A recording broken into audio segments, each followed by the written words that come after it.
Welcome to the Ancestral Findings Podcast. Today, we continue our story of the lost treasure of Francis Wainwright with Chapter 2, the story of Francis Wainwright.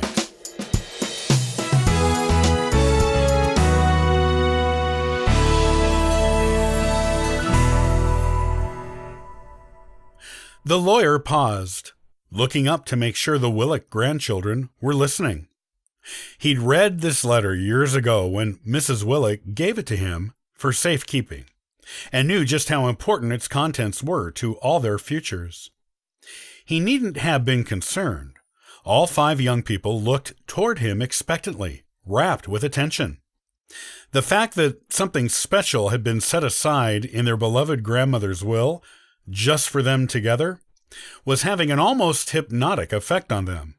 They were hanging on his every word. Good. This was how it should be. Returning his eyes to Mrs. Willick's letter, he pushed his wire-rimmed glasses back up on his nose and continued. Francis Wainwright was my 7 times great-grandfather, which makes him your 9 times great-grandfather. Though he died in Salem the same year of the witchcraft trials, indeed a mere month before the first execution took place, he was lucky enough not to be caught up in that infamous incident.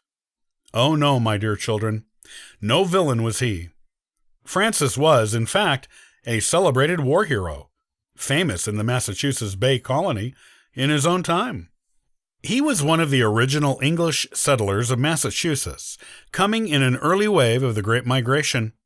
Born in approximately 1616 in Chelmsford, Essex, England, he immigrated to Ipswich, Massachusetts in 1630 with Alexander Knight, a merchant with whom Francis was under an apprenticeship at the time. He learned the merchant trade well and had just struck out on his own when fortune presented this remarkable young man with a unique opportunity to distinguish himself. This opportunity was the beginning of the Pequot War. Francis was only 21 years old at the time, and he volunteered his military services to fight the local natives who wanted the English off their land. Whether this cause was right or wrong is not important to our story, and best left to others to debate. Our focus is on Francis and how he built his reputation and gained such respect among his English immigrant peers. He exemplified extraordinary bravery in this war, bravery which became the stuff of legend in Ipswich. At one point in the conflict, he was besieged by 2 natives at once, and his gun broke while he was fighting them. In those days, bullets had to be loaded into a gun 1 shot at a time.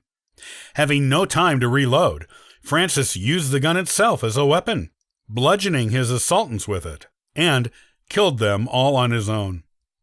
That story was told and retold in the community for generations, and is still handed down in his family, just as I am handing it down to you.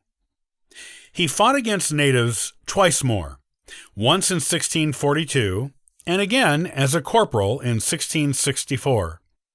In between native battles, Francis was building his merchant empire and gaining the respect of Ipswich.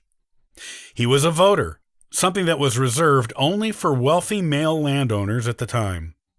He bought and sold property, signed a loyalist petition, and was promoted from Commodore to Freeman, an important distinction in the 17th century in New England.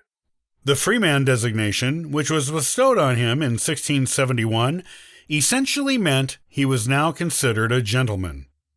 He married twice. His first marriage was to Philippa Sewall, daughter of George Sewall of Hasted, Essex, England.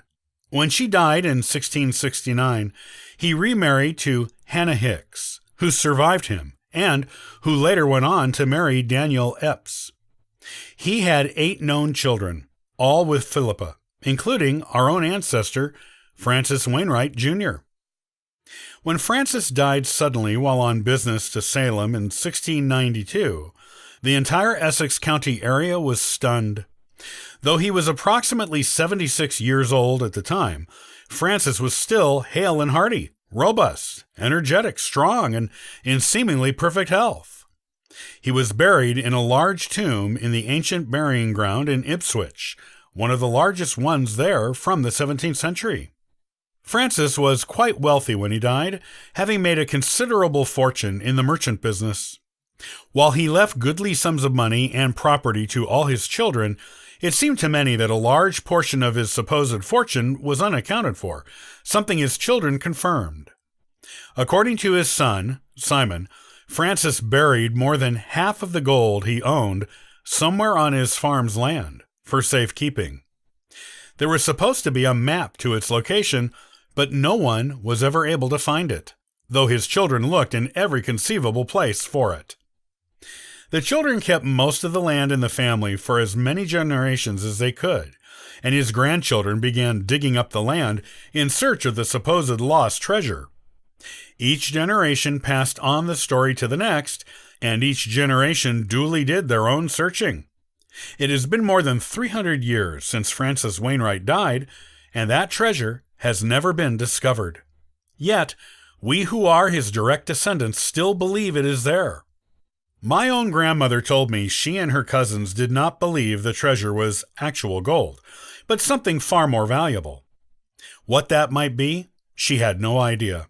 But the story had been handed down to her from her own grandmother that Francis's treasure was something that was personally special to him and important to the family, and that he let the rumor be of missing gold before he died to throw anyone but the truest, most loyal family members off the trail of the real treasure. I believe this version of the story, as my siblings, cousins, and I were not able to find the treasure, like the 6 generations before us.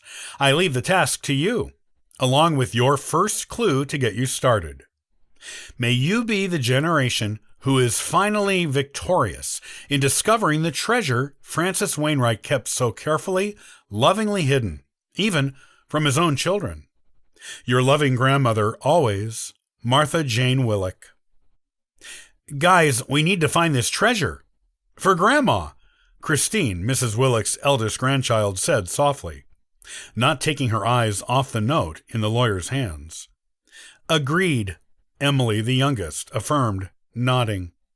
So where is the clue? The lawyer carefully put down the note and lifted the ancient daguerreotype once more, holding it aloft so they could all see it. Pointing to the elderly woman in 1850s finery looking sternly into the camera from so long ago, he smiled. It's right here. Allow me to show you.